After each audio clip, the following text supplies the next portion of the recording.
அப்படியே நடக்கட்டும் சொல்லி கடவுள் சொல்லுது.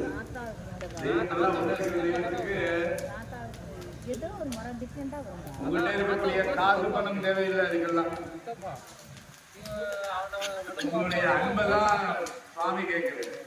மனசார ஒரே ஒரு துளசி பத்திரம் ஒன்னே ஒண்ணு எடுத்து பெருமாள் உங்களுக்கு கூடவே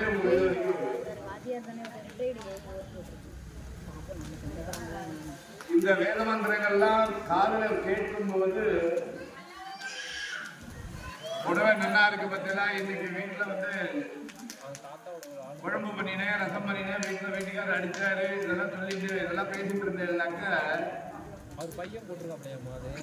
கடைசி வரைக்கும் இந்த பேச்சு எல்லாமே உங்களுக்கு இருக்கணும்னு சொல்லி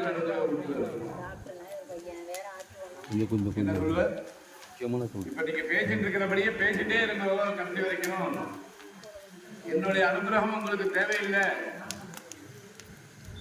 சொல்லி உங்களை அப்படியே கழட்டி விட்டுவோம். நகர்ச்சி அந்த வச்சுருவோம். மனசார சுவாமி கிட்ட இந்த மந்திரங்கள்லாம் காதல கேட்கும் போது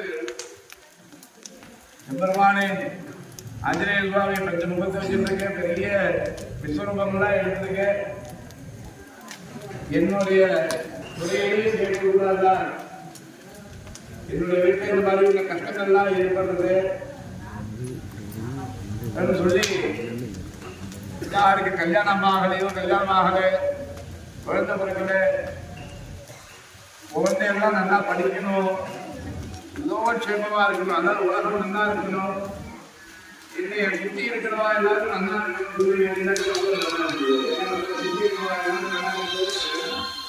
நம்மளை மட்டும் உற்சாகம் மத்திய மட்டும் ஓரமா விட்டுட்டு மற்ற எல்லாத்தையும் காப்பாற்று சொல்றாரு. 1000 பேர் இருந்தா 1000 பேரையும் காப்பாற்றலாம். இதெல்லாம் வேண்டிக்கிறதுனா எதற்காக அனாவசிய பேச்சும் தெரியும். பேசுறதுனால உங்களுக்கு என்ன பலன் கிடைக்கும்? நான் இங்க கோவில்ல வந்து பேசினா சாமி வீட்டுக்கு போனோம்னா எனக்கு 1 லட்சம் ரூபாய் பணம் கிடைச்சது. அதனாலதான் நான் கோவிலுக்கு வந்து பேசுறேன். சொல்லுவேன் யாராவது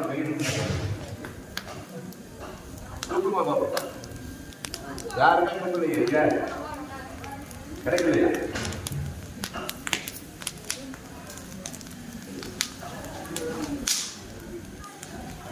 சுவாமி நான் இங்க பேசாம இருந்தேன், ஆனா கடவுளை இங்க பார்க்கவே இல்லைன்னு சொல்லி யாராவது கேட்கணும். தூக்க முடியாது. கடவுள் உங்களை பார்க்கவே சத்தியமா சொல்லாது. உங்க மனசார விட இந்த மாதிரி நினைக்காது. கடவுள் பார்த்ததுனாலதான் இந்த உள்ளங்கால் இருக்கு இல்லையா, உள்ளங்கால் உச்சந்தர வரைக்கும் ஒரு சொன்னாரு. டாக்டர்கிட்ட போனதுனாக்க கை உடைச்சிருக்கு, டாக்டர் போனதுன்னா எவ்வளவு ரூபா? 50,000 ரூபாய். இப்படி உங்களுடைய உடம்புல இருக்கக்கூடிய பார்ட்ஸுக்கெல்லாம் ரேட்டு போடுவோம். அப்ப நீங்க கோடீஸ்வரர், நீங்க எல்லாருமே கோடீஸ்வரர். கடவுள் உங்களை கோடீஸ்வரனாதான் வச்சிருக்கிறார். அவருக்கு தான் இந்த நன்றியை நம்ம தந்தது.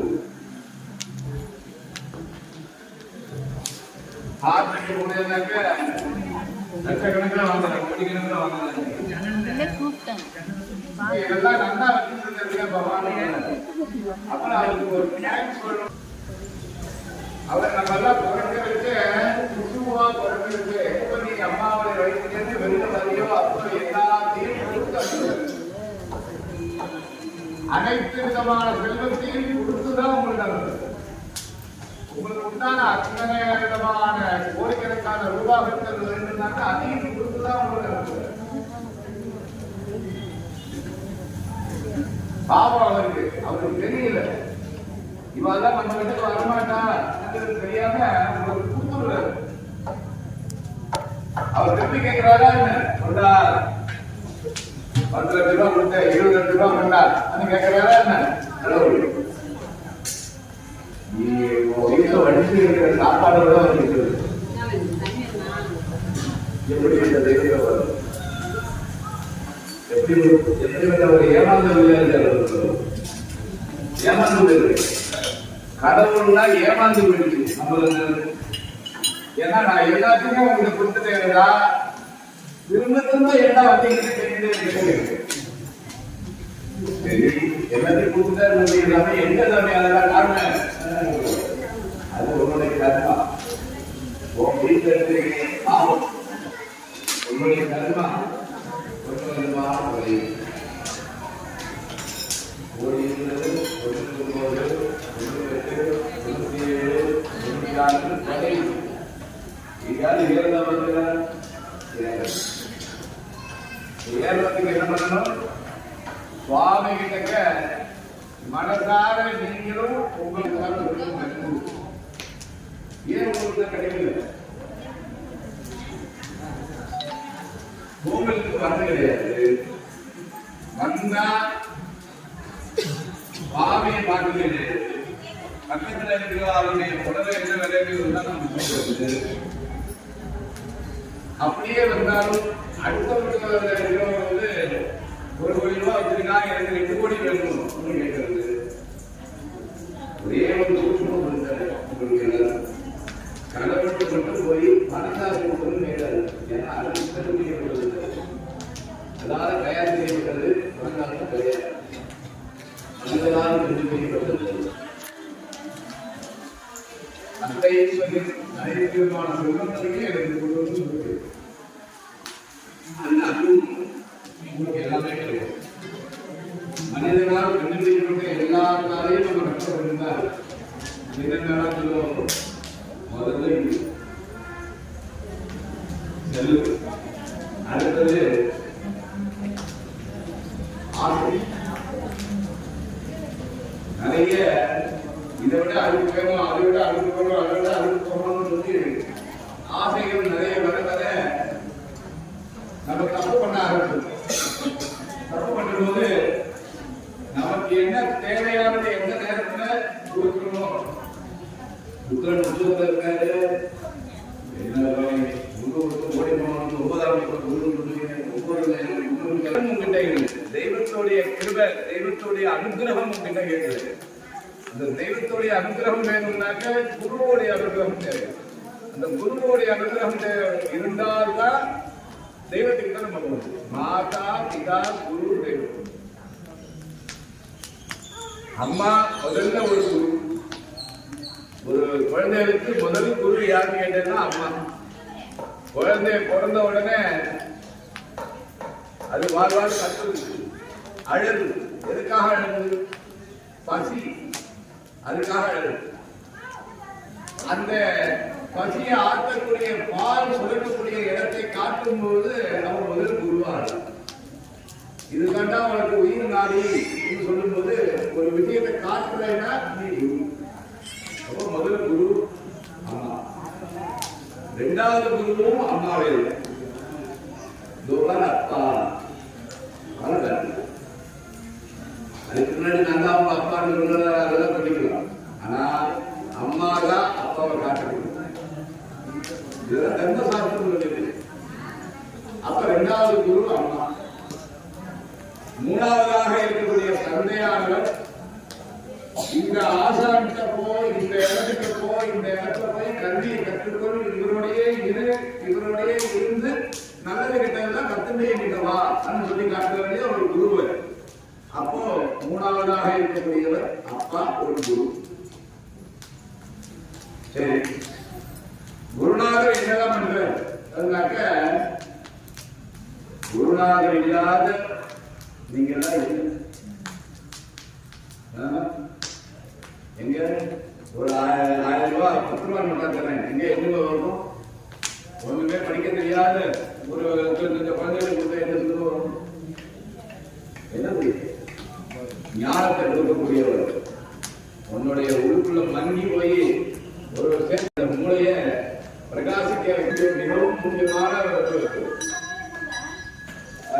தெய்வத்தை காட்டிலும் குருநாதர் தான். எந்த ஒரு காரியத்தை ஏற்பட்டாலும் அந்த காரியம் நமக்கு எழுதி ஆஞ்சநேய சுவாமி சொல்லும்போது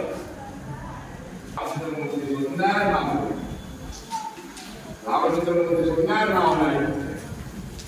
அவர் சொன்னார், நான் இந்த நன்கு மலையை பிடிக்கணும்.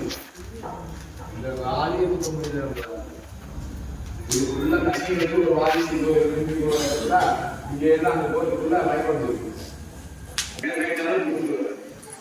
சரியா? அதனால அனாவசியமானது எதுவும் கேட்காதீங்க. பேராசையா உள்ளதெல்லாம் எதுவும் கேட்காதீங்க. ஏன்னா அதெல்லாம் சொல்ல முடியாது.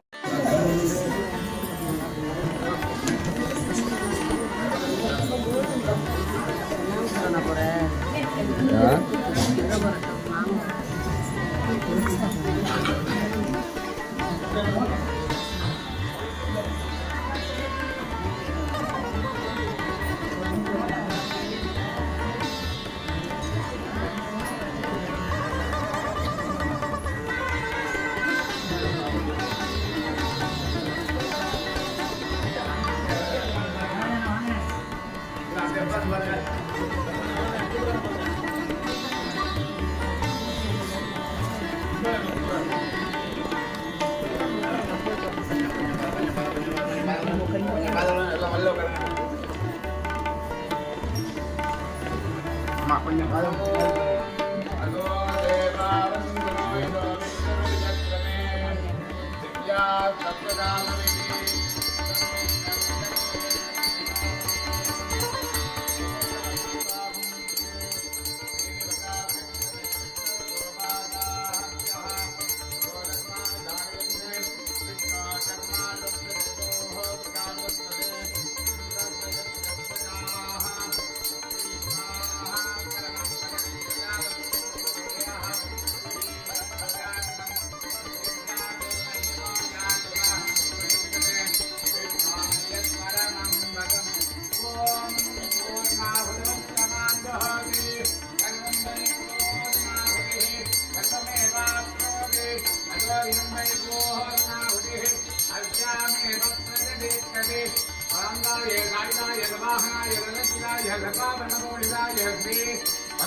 எல்லாம் அப்படியே வெளில உட்காந்துங்க.